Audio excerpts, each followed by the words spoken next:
104.8 OAFM এর রঙ্গমঞ্চে আপনাদের জন্য আমাদের আজকের নিবেদন নাটক বামা, রচনা বিভূতিভূষণ বন্দ্যোপাধ্যায়। OAFM এর রঙ্গমঞ্চে শুরু হচ্ছে আজকের বেতার নাটক বামা। বছর কুড়ি পূর্বে একবার একটা নানা দেশ বেড়ানোর কাজ জুটে গেল আমার অদৃষ্টে। তখন আমি ওই দৈব ওষুধের মাদুলি বিক্রি করে বেড়াতুম। চুঁচড়ো শচীশ কবিরাজের তরফ থেকে মাইনে ও রাহ খরচও পেতুম। বেশ উৎসাহের সঙ্গেই কাজ করতুম। আমাকে কাপড় চোপড় পরতে হতো সাধু ও সাত্ত্বিক বামুনের মতো। ওটা ছিল ব্যবসায়ের অঙ্গ।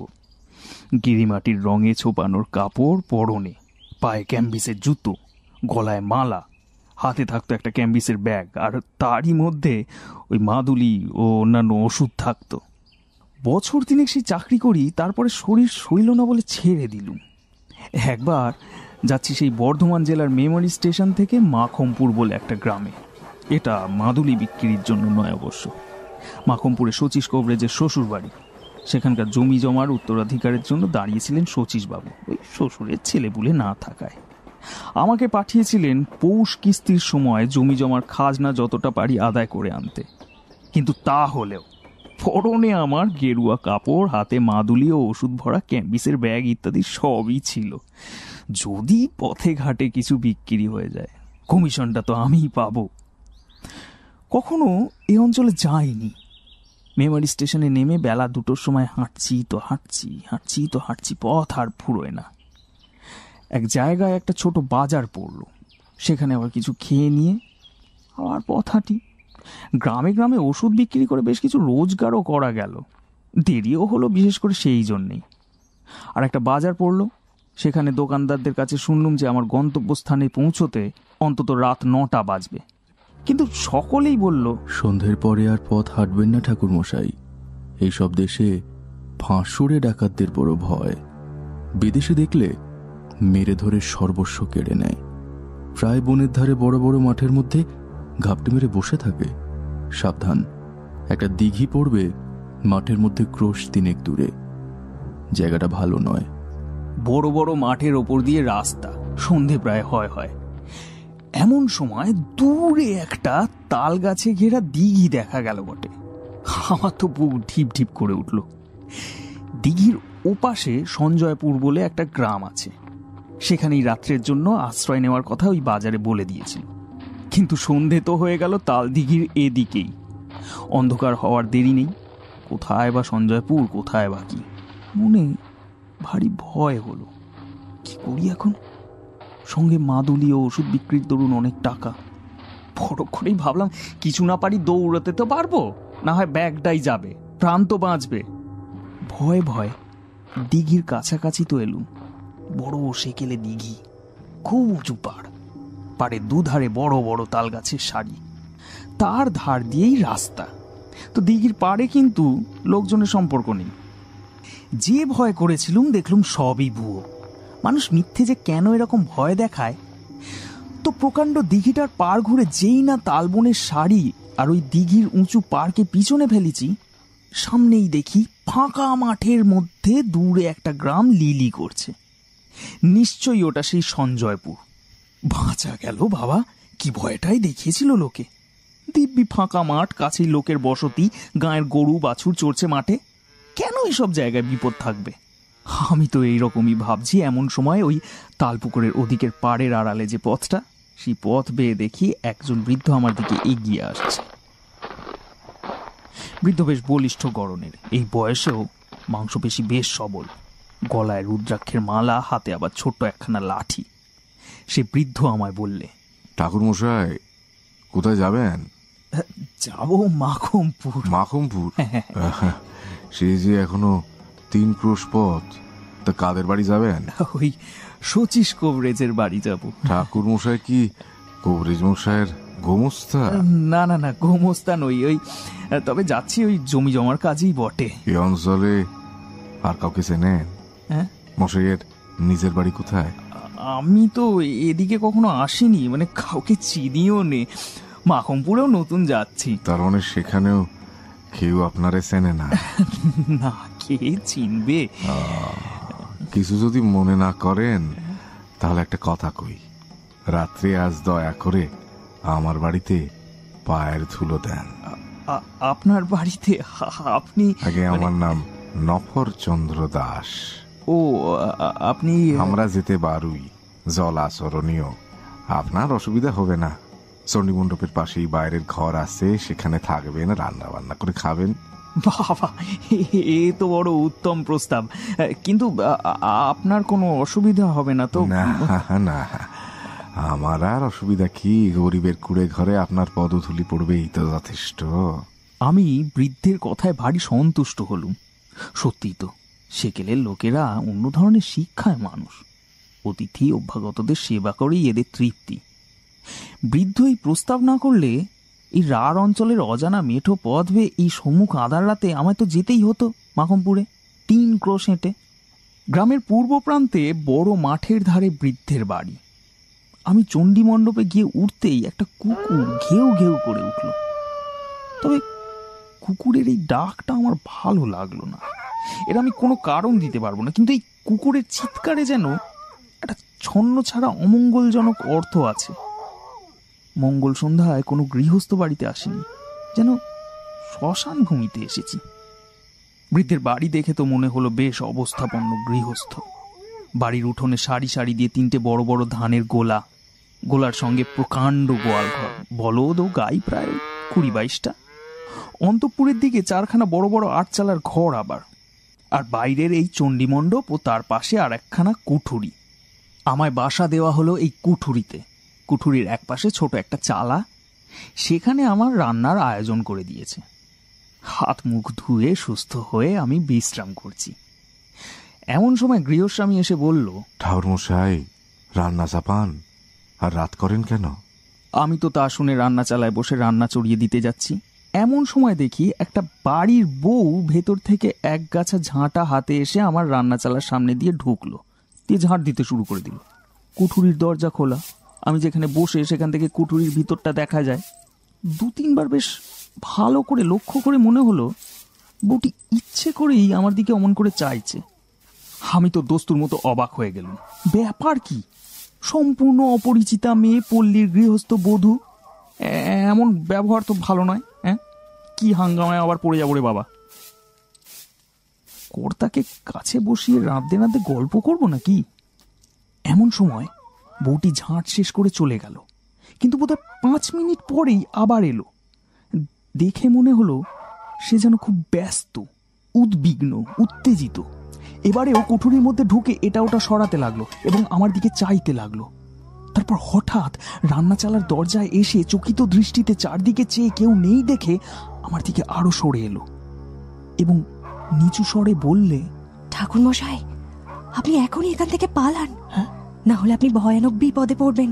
এরা ফাঁসুরে ডাকাত, রাতে আপনারে মেরে ফেলবে। এই বলেই চট করে বাড়ির মধ্যে চলে গেল।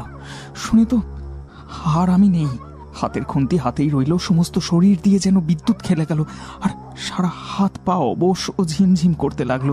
বলে কি, দিব্যি গেরস্ত বাড়ি, গোলা পালা, ঘরদোর, ডাকাত কি রকম? কিন্তু পালাবই বা কেমন করে? এখন বেশ রাত হয়েছে, সামনের চণ্ডী মণ্ডপে বৃদ্ধ বসে লোকজনের সঙ্গে কথা কইছে। ওখান দিয়ে যেতে গেলেই তো সন্দেহ করবে। কাঠের মতো আড়ষ্ট হয়ে গিয়েছি একেবারে, হাতে পায়ে জোর নেই, কিছু ভাববারও শক্তি লোপ পেয়েছে। মিনিট 5 এমনই ভাবে কাটলো। এমন সময় দেখি সে বউটি আবার কি একটা কাজে কুঠুরির মধ্যে ঢুকে খোলা দরজা দিয়ে আমার দিকে চেয়ে দাঁড়িয়ে রইল। মেয়েটি কথা বলবার পূর্বেই আমি বললুম, তুমি যেই হও মা, তুমি পরম দয়াময়ী, বলে দাও কোন পথে কিভাবে পালাবো, বলে দাও। সেই জন্যই তো এলুম, সব দেখে এলুম। পালাবার পথ নাই, ওরা ঘাঁটি আগলে রেখেছে। তবে তবে উপায়? একটা মাত্র উপায় আছে, তাও আমি ভেবে আইছি। এই বাড়িতে আমি আর বাউন হতে দেব না।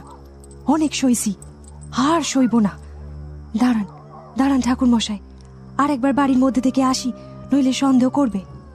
মিনিট 5 পরে বউটি আবার এলো, চকিত দৃষ্টিতে চারদিকে চেয়ে বললে, শুনুন ঠাকুর মশাই, হ্যাঁ? কয়েকটা কথা আপনাকে মনে রাখতে হবে।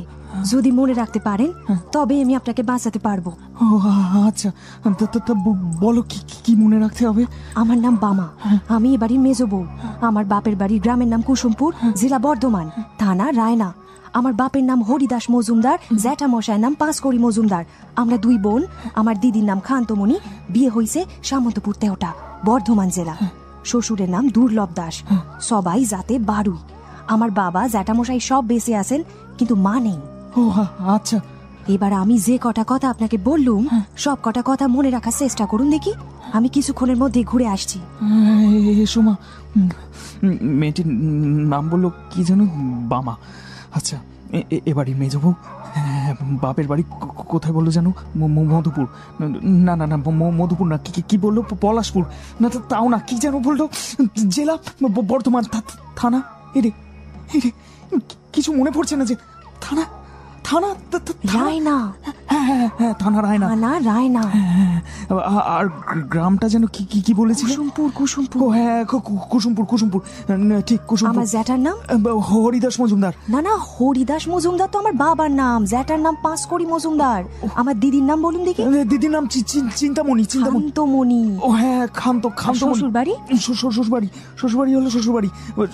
ঠাকুর মশাই, আপনি সব মাটি করলেন দেখছি। সামন্তপুর তেওটা বলুন। না, সামন্তপুর তেওটা। এবার শ্বশুরের নাম বলুন দেখি। রামযদু দাস। না না, দুর্লভ রাম দাস। এটা ঠিক হয়েছে। আমি আরো কিছুক্ষণ পর আসতেছি। ঠিক আছে। যদি প্রাণে বাঁচতে চান তাহলে মনে রাখার চেষ্টা করুন। ও আচ্ছা, ঠিক আছে। গ্রামের নাম কুসুমপুর, জেলা বর্ধমান, থানা রায়পুর না, রায়না। বাপের নাম হরিদাস মজুমদার, দিদির নাম খান্তমণি, শ্বশুরের নাম দুর্লভ দাস, থানার নাম রায়না, গ্রামের নাম কুসুমপুর, যেটা মশাইয়ের নাম পাঁচকড়ি মজুমদার। ঠাকুর মশাই, হ্যাঁ মনে রাখতে পারছেন তো সব? হ্যাঁ, মোটামুটি মাথায় সব ঘুরছে। আমার দিদির কোথায় বিয়ে হয়েছে বলুন তো? কুসুমপুরে। কি বললেন? না, বিয়ে হয়েছে ওই সামন্তপুর তেওটা। জ্যাঠা মশাইয়ের নাম? ওই যাকে বলে পাঁচকড়ি মজুমদার। আমার গ্রামের নাম কুসুমপুর, থানা রায়না। শ্বশুরের নাম দুর্বল রাম। কি বললেন? মানে দুর্লভ রাম আর কি। আমার মায়ের কথা কি বলেছিল মনে আছে তো? বেঁচে নেই। যাক, মোটামুটি আপনি সব মনে রাখতে পেরেছেন। রান্না খাওয়া করে নিন ঠাকুর মশাই, কোনো ভয় করবেন না। আমার বাপের বাড়ির নামধাম যখন জানা হয়ে গেছে তখন আপনাকে বাঁচাতে পেরেছি। এখন শুনুন, খাওয়া দাওয়ার পরেই শ্বশুর মশাইয়ের কাছে আমার বাপের বাড়ি পরিচয় দিয়ে বলবেন আপনি তাদের গুরু বংশ। আমার নাম বলে জিগাবেন আমার বিয়ে হয়েছে কোথায় জানো নাকি। গলা যেন না কাঁপে ঠাকুর মশাই, কোন রকম সন্দেহ যেন না হয়। আমি আপ্রাণ চেষ্টা করব। আপাতত আমি চললুম, আবার আসবো আপনি শ্বশুরকে বলার পরে। কিন্তু দেরি করবেন না বেশি, বিপদ কখন হয় বলা তো যায় না। বামা চলে গেল, আমার বুকের ভিতরটা ঢিপ ঢিপ করতে লাগলো। এই অবস্থাতেই আমি রান্না খাওয়া করে নিলাম। তারপর ঘরের মধ্যে পায়চারি করতে লাগলো। আমার মনে হতে লাগলো এবারে সবাই যেন খাঁড়ায় রামদাতে শান দিচ্ছে আমার গলাটি কাটবার জন্য। এমন সময় গৃহস্বামী নফরচন্দ্র আমার জন্য পান নিয়ে এলো। ঠাকুর মশাইয়ের খাওয়া দাওয়া হয়েছে? হ্যাঁ, আগে যাকতা, পান খাবেন তো? হ্যাঁ, তা তো খেলেই হয়। এই নিন পান। পান টান খেয়ে শুয়ে পড়ুন দেখি। আমি মশারিটা টাঙিয়ে দিয়ে যাচ্ছি, রাত অনেক হলো। আর দেরি করবেন না। কি হলো? আমার মুখের দিকে তাকিয়ে কি দেখতেছেন ঠাকুর মশাই? আগে আপনাকে একটা কথা বলার ছিল। কি কথা? ওই বাড়ি কুসুমপুর, থানা রায়না, জেলা বর্ধমান। হ্যাঁ, কি সব বলতেছেন? না মানে ওই পাঁচকড়ি মজুমদারের জ্যাঠামশাই, মানে পাঁচকড়ি মজুমদার জ্যাঠামশাই। কার? বামার। বামা? হ্যাঁ, ওই দুর্লভ রাম মজুমদার, দুর্লভ না, ওই হরিদাস মজুমদারের মেয়ে বামা। তার এদিকেই কোথায় একটা বিয়ে হয়েছে না? তারা তো যাতে তোমাদেরই বাড়ুই কিনা, তাই হয়তো চিনলেও চিনতে পারো আর কি। মেয়েটির জ্যাঠা পাঁচকড়ি আমাকে বলে দিয়েছিল যে মেয়েটির শ্বশুরবাড়ির খোঁজ করে একবার সেখানে খবর নিতে। তা যখন এখানেই এলুম এদেশে। কুসুমপুরের হরিদাস মজুমদার বামা, আপনি এদের চিনলেন কি করে? আমি যে এদের গুরু বংশ, মানে আমার বাবা মন্ত্রশিষ্য কিনা ওরা। তাই নাকি? হ্যাঁ, আপনি কি কুসুমপুর হয়ে আসতেছেন? আগে হ্যাঁ, সেখান থেকেই আর কি। তা বামার মায়ের সঙ্গে দেখা হয়েছে? কেমন আছেন তিনি? আগে তিনি তো নেই, বেশ কয়েক বছর হলো মারা গিয়েছেন। আচ্ছা, আর বামার দাদা তানারে কেমন দেখলেন? দাদা? হ্যাঁ দাদা। আগে ওর দাদা সম্পর্কে তো আমি কিছু বলতে পারবো না, মানে কারণ আমি যে সেই বিষয়ে কিছু জানি না। কিন্তু ওর এক দিদি আছে খান্তমণি, ওই বিয়ে হয়েছে সামন্তপুর তেওটা, এটা জানি।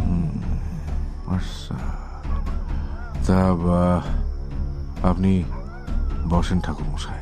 হ্যাঁ, আমি আসতেছি। আমি ঘরের মধ্যে বসে রইলুম।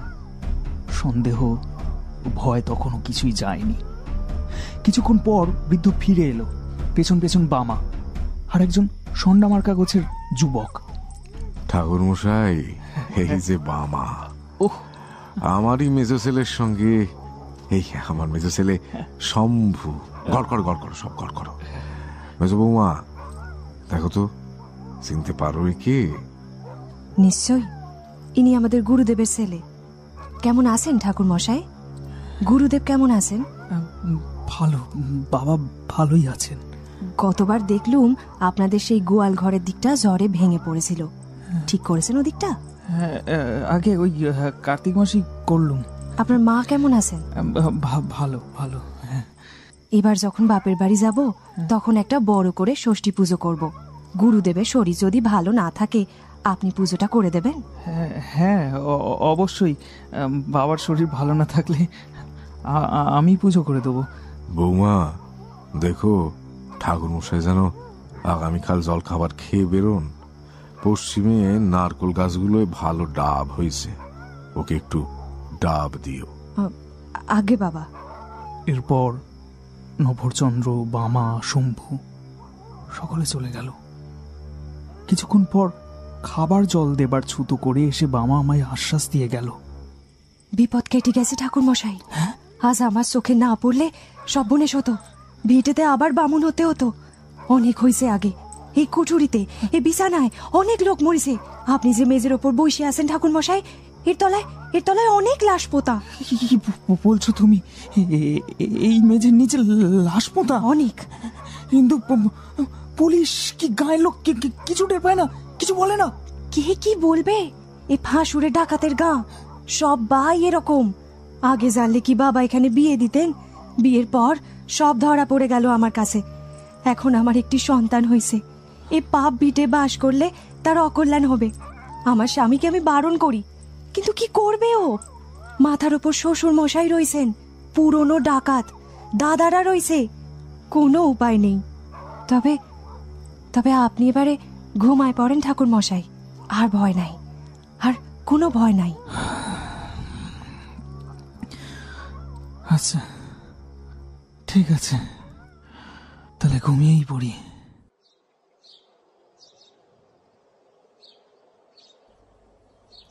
সকাল হলো, বিদায় নেবার সময় বৃদ্ধ নফরচন্দ্র আমাকে 5 টাকা গুরু প্রণামী দিলে। বামাকে আড়ালে ডেকে বললুম, তুমি আমার মা, আমার জীবনদাত্রী। আশীর্বাদ করি মা, চিরসুখী হও, চিরসুখী হও।